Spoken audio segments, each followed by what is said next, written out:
The sun hung like a burning penny in the Arizona sky when Olivia Whitaker first saw him, standing tall against the backdrop of dust and desperation that had become her world. Her arms cradled her daughter Emma, whose small frame had grown frighteningly lighter with each passing day. They had been traveling for weeks since leaving behind the charred remains of their homestead in Kansas. And now, stranded in the unforgiving desert with no food and little water, Olivia feared she had led her child to an even crueler fate than the one they had fled. The year was 1875, and the promise of a new life in California had drawn them westward after the influenza took her husband. That dream now seemed as distant as the mountains shimmering on the horizon, unreachable mirages taunting her with false hope. "Mama," Emma whispered, her voice cracked and thin, "I'm so hungry." Olivia pressed her lips to her daughter's forehead, tasting salt and dust. "I know, my love, just a little longer." The lie tasted bitter in her mouth. She had no plan, no salvation to offer. Their last morsel of food had been consumed 2 days prior, and the water in their canteen barely covered the bottom. When the lone rider appeared on the horizon, Olivia's first instinct was to hide. The wilderness had taught her caution. Men who roamed these parts alone often carried darkness in their hearts, but weakness and hunger overrode her fear. This might be their only chance. He approached slowly, his tall figure cutting a sharp silhouette against the evening sky. His horse, a magnificent chestnut stallion, kicked up clouds of dust with each methodical step. The man wore a wide-brimmed hat pulled low, shadowing his features, but she could make out the strong line of his jaw, weathered by sun and wind. "Madam," he called out, his voice deep but gentle, like distant thunder. "You look like you could use some help." As he drew closer, she saw kindness in his eyes, deep blue, like the skies back home in springtime. But kindness was a luxury Olivia had learned to distrust.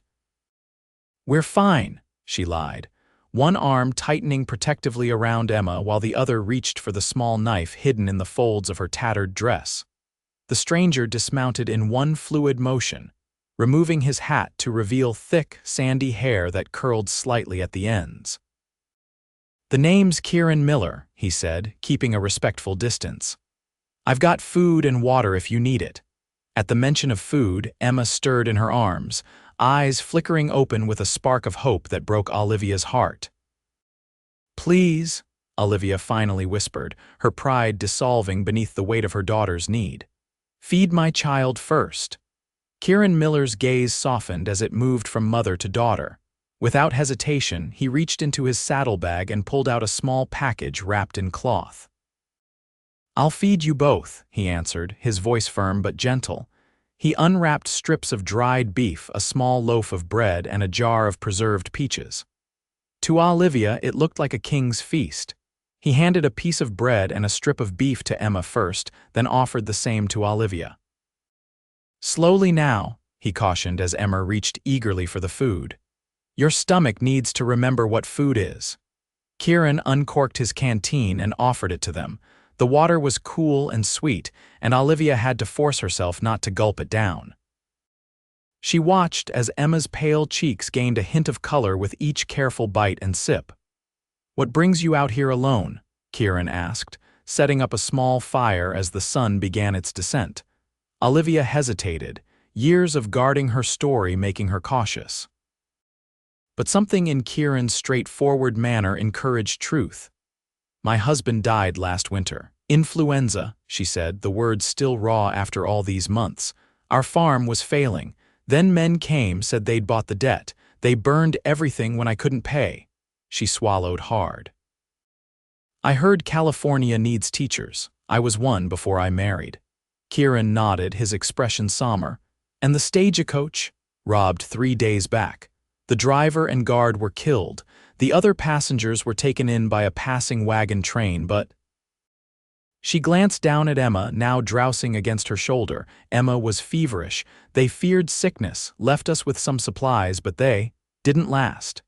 Anger flashed across Kieran's face, quickly replaced by determination. "Well, you're not alone anymore." My ranch is about a day's ride from here. You can rest there, get your strength back. Suspicion flared in Olivia's chest. Why would you help us? You don't know us. Kieran's gaze met her steadily. My mother and sister died on a trail like this when I was 12. No one stopped to help them. He stoked the small fire. I swore if I ever saw someone in need, I'd do what others wouldn't. As night fell, Kieran set up a small tent for Olivia and Emma, insisting they take it while he slept under the stars. Lying there with her daughter finally sleeping peacefully beside her, Olivia allowed herself to feel something she'd thought long extinguished: hope. Morning came with golden light and the smell of coffee. Kieran had risen early and prepared a simple breakfast of more dried beef and hardtack softened in coffee. We'll reach my place by sundown if we make good time, he said, helping Emma onto his horse. He would walk beside them, he explained, leading the stallion carefully to ensure his passengers remained secure. The journey was slow but steady. Kieran pointed out landmarks and plants, teaching Emma which ones held water and which were poisonous. He told stories that made the little girl laugh, a sound Olivia realized she hadn't heard in months. By late afternoon, Emma had taken to calling him Mr. Kieran, and the formality in her small voice made both adults smile. Olivia found herself studying him when he wasn't looking, the strength in his hands as he guided the horse, the way the corner of his eyes crinkled when he smiled, the gentleness with which he treated her daughter. There it is, Kieran finally said as they crested a rise. Below them sprawled a modest but well-maintained ranch. A sturdy main house stood surrounded by several outbuildings, corrals, and fenced pastures where cattle grazed. Miller Ranch, not much, but it's home. It's beautiful, Olivia said honestly, seeing not just the property but the hard work and care evident in every corner.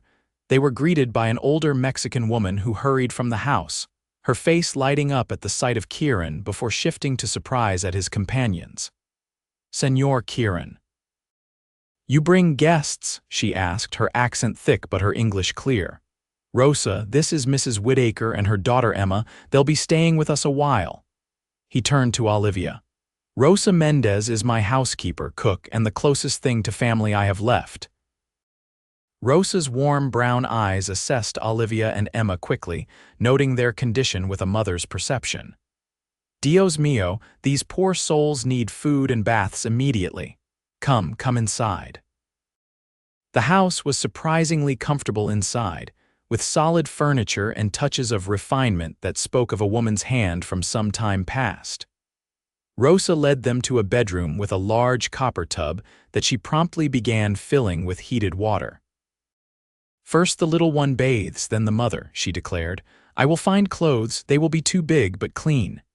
Emma's eyes widened at the sight of the steaming bath. A real bath, Mama, for the first time in what felt like forever, Olivia laughed. Yes, my love, a real bath. After they were both clean and dressed in borrowed clothes, Emma in one of Rosa's old nightgowns that draped around her like a tent, and Olivia in a simple dress that must have belonged to Kieran's mother or sister, they joined their host for dinner.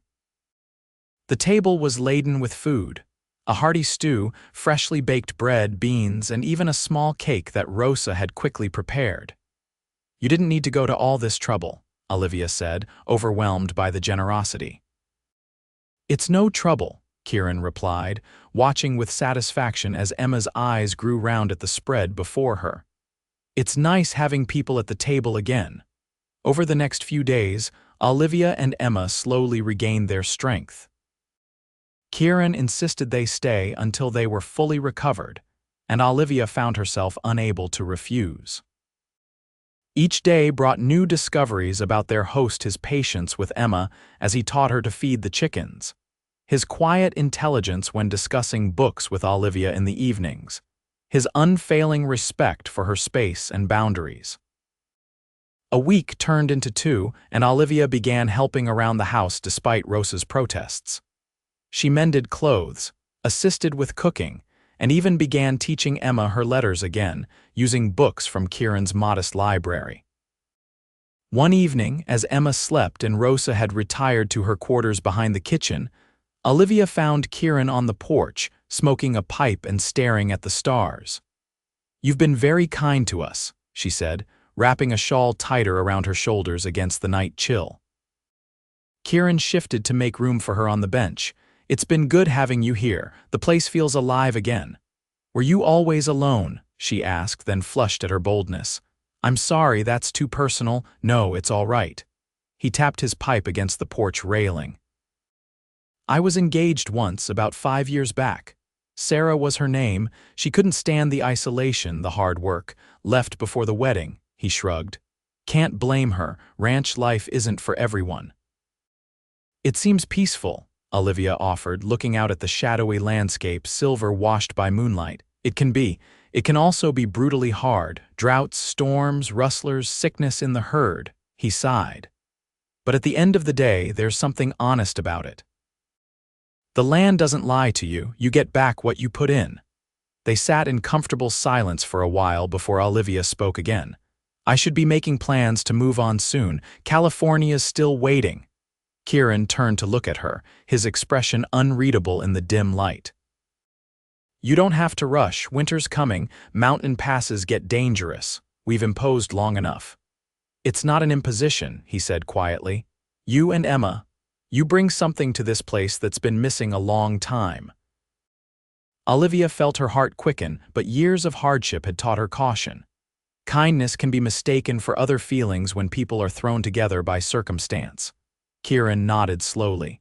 "That's true, but sometimes circumstances just speed up what might have happened anyway." He stood, respectfully giving her space. "Think about waiting until spring. For Emma's sake, if nothing else, she's thriving here." It was true. Her daughter had gained weight, color had returned to her cheeks, and her laughter rang through the house daily. The thought of taking her back on the trail, facing new uncertainties and dangers, made Olivia's stomach knot with anxiety. "I'll think about it," she promised. The decision was effectively made for her 3 days later when the first snow fell, earlier than expected. The mountains to the west disappeared behind curtains of white, and Kieran explained that the passes would now be treacherous until spring thaw. "Looks like you're stuck with us," Olivia said, trying to hide her relief. Kieran smiled, his eyes crinkling at the corners. "What a terrible fate." As winter settled over the ranch, their days fell into a comfortable rhythm. Mornings were for chores, feeding animals, collecting eggs, mending equipment. Afternoons, when the weather permitted, often found Kieran teaching Emma to ride on an old, gentle mare named Daisy. Evenings were spent by the fire, with Olivia reading aloud from one of Kieran's books while he carved small wooden animals for Emma. Christmas approached, and Olivia realized with a pang that she had nothing to give either Emma or their hosts who had given them so much.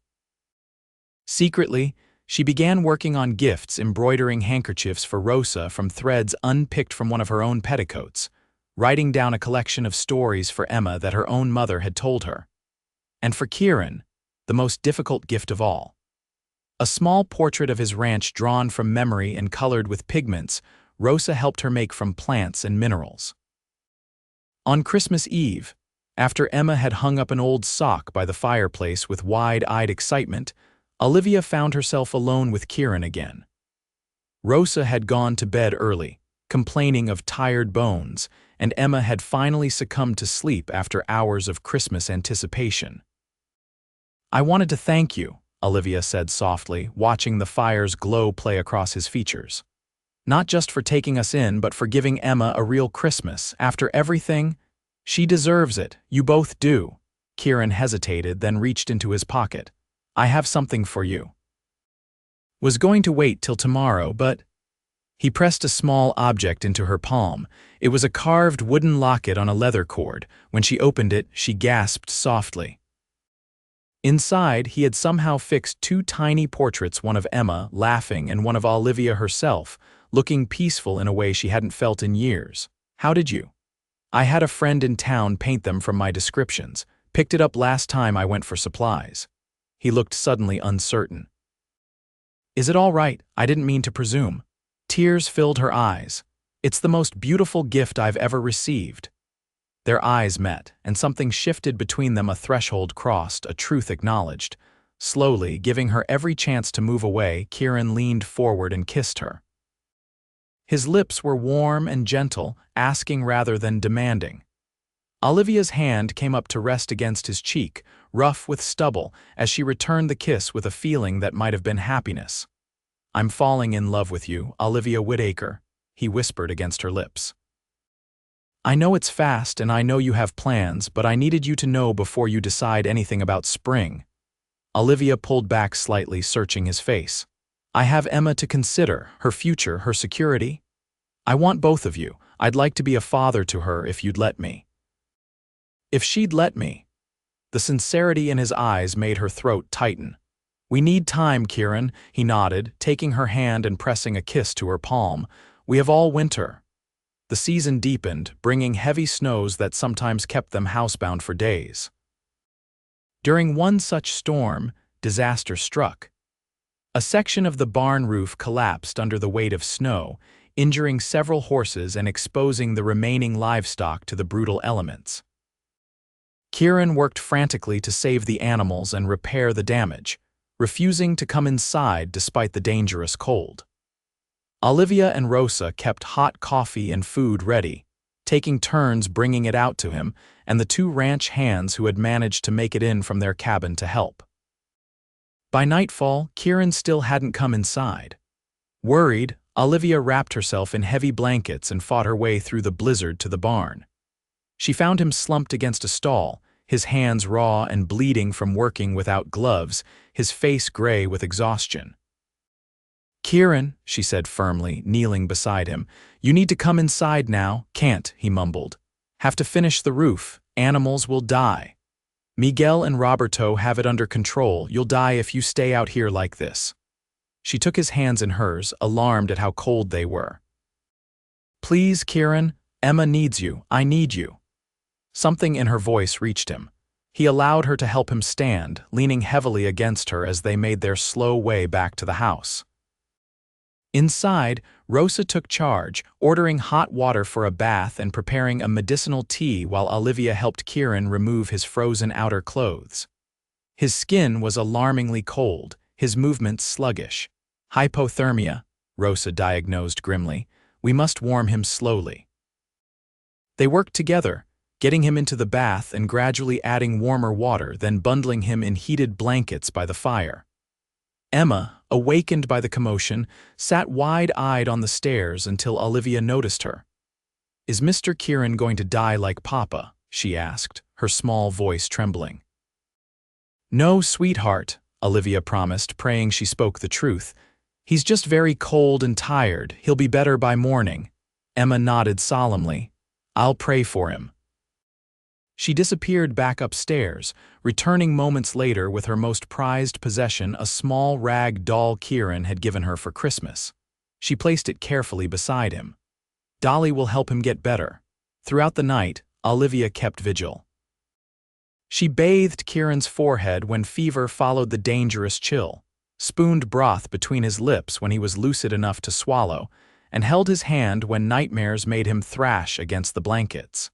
Near dawn, his fever broke. His eyes opened, clear and focused for the first time in hours, and found hers. "You saved me," he whispered. Olivia shook her head, tears of relief sliding down her cheeks. "You saved us first." In the weeks that followed, as Kieran recovered and winter slowly loosened its grip, something changed in Olivia. The idea of leaving when spring came began to feel not like moving towards something, but like leaving something precious behind. She watched Emma follow Kieran around the ranch, hanging on his every word, and saw how he treated her daughter like the most important person in his world. One evening in late February, with the first hints of spring thaw in the air, Kieran found Olivia in the kitchen, kneading bread dough with strong, confident movements that would have been impossible for her weakened hands months before. "You're good at that," he observed, leaning against the door frame. She smiled without looking up. "Rosa's a good teacher. She says you're a natural rancher's wife." Olivia's hands stilled, Does she now? Kieran crossed the room, stopping just behind her. The passes will be clear in a few weeks. Yes, she resumed, kneading, her movements more forceful. Emma asked me yesterday if we could plant strawberries this spring, said they were your favorite. Olivia swallowed hard. She shouldn't have presumed we'd be here, shouldn't she? His voice was soft, hesitant. Olivia, look at me. She turned, her hands still covered in flour. Kieran took them in his own, not minding the mess. I love you. I love Emma. I want you both to stay, not just until spring, but for all the seasons to come. He took a deep breath. I'm asking you to marry me, to make this your home permanently. Olivia looked into his eyes, the same blue that had first reminded her of Kansas skies when he found them in the desert. What about California? Teaching was my plan, my independence. The town's growing. They've been talking about needing a school. It would be a half-day's ride, but you could teach there if you wanted. He squeezed her hands gently. I don't want to clip your wings, Olivia. I want to give you a safe place to fly from. Tears filled her eyes. When John died, I thought that was the end of love for me. I never expected. Neither did I. He brushed a strand of hair from her face. Life has a way of surprising you when you least expect it. Sometimes with tragedy, sometimes with a half-starved woman and her daughter appearing out of nowhere and turning your world right side up again. Olivia laughed softly. Is that what we did? You have no idea. He grew serious again. I'm not asking for an answer right now. Think about it, talk to Emma. This decision affects both of you. But Olivia had been thinking about it, dreaming about it, for longer than she cared to admit. Emma already calls this home when she thinks I'm not listening, and as for me. She stepped closer, flour-covered hands and all, and kissed him. Yes, Kieran Miller will stay. Spring arrived in a riot of wildflowers and new calves. The ranch came fully alive again, and with it, preparations for a wedding. News spread quickly in the small community, and neighbors from miles around sent gifts and well wishes. The school board from the nearby town of Eagle Bend rode out to meet Olivia, impressed by her credentials and manner, and offered her the position of teacher for the fall term. She accepted, glowing with the prospect of combining her old dream with her new life. They were married on the first day of May, beneath an arch of flowering branches in the ranch yard. Emma, resplendent in a new dress sewn by Rosa, scattered flower petals and beamed with joy. Kieran, in a new suit that made him look somehow both uncomfortable and handsome, watched Olivia approach with undisguised adoration. The local judge, a friend of Kieran's, performed the ceremony with efficient good humor. When he pronounced them husband and wife, cheers erupted from the small gathering of neighbors and ranch hands. That night, after the celebrations had ended and Emma was asleep in her room, no longer a guest room, but truly hers, Kieran and Olivia stood on the porch where they had shared their first kiss. Happy, Mrs. Miller? He asked, his arm around her waist. Happier than I ever thought possible again, she answered honestly, leaning into his embrace. When you found us that day, I was ready to give up. I had nothing left except Emma, and I was failing even her. You were the strongest woman I'd ever seen, he countered. Ready to stab me with that little knife you thought I didn't notice, just to protect your daughter. Olivia laughed softly. You saw that. I saw everything about you. He turned her to face him. I saw your courage, your determination. I saw how you put Emma before yourself always. Feed my child first, you said. In that moment, I think I already knew I would love you. She reached up to touch his face, still marveling that she had the right to do so whenever she wished. And I knew I could trust you when you said you'd feed us both. It sounds so simple, but in that moment. It was life or death, he finished for her. I know. They stood together in comfortable silence, watching the stars emerge in the vast western sky. The ranch lay peaceful around them, cattle lowing softly in the distance, the windmill creaking as it turned in the gentle breeze. Do you ever wonder, Olivia asked softly, what would have happened if you'd taken a different trail that day, if we'd never met? Kieran's arms tightened around her. I think some things are meant to be, trails or no trails, but I'm grateful every day that I found you when I did. So am I. She turned in his arms, reaching up to kiss him with all the love and gratitude in her heart. So am I. In the years that followed, the Miller ranch prospered. Olivia divided her time between teaching at the growing school in Eagle Bend and helping Kieran with the ranch, while Emma grew into a confident young woman with her mother's intelligence and her stepfather's quiet strength. The family expanded too. A son, William, arrived a year after their wedding, followed by twin girls, Sarah and Rebecca, 2 years later. The house that had once echoed with emptiness now rang with children's laughter and the everyday sounds of a family living, loving, and growing together. Sometimes, on summer evenings when the work was done and the children were playing in the yard, Kieran and Olivia would sit on the porch, her head on his shoulder, his arm around her waist, and remember how it all began with a starving woman, a hungry child, and a cowboy who stopped to help when others wouldn't. "I'll feed you both," he had said, not knowing he was offering not just food, but a future, a life filled with love, purpose, and the kind of happiness that comes from finding home in another person's heart.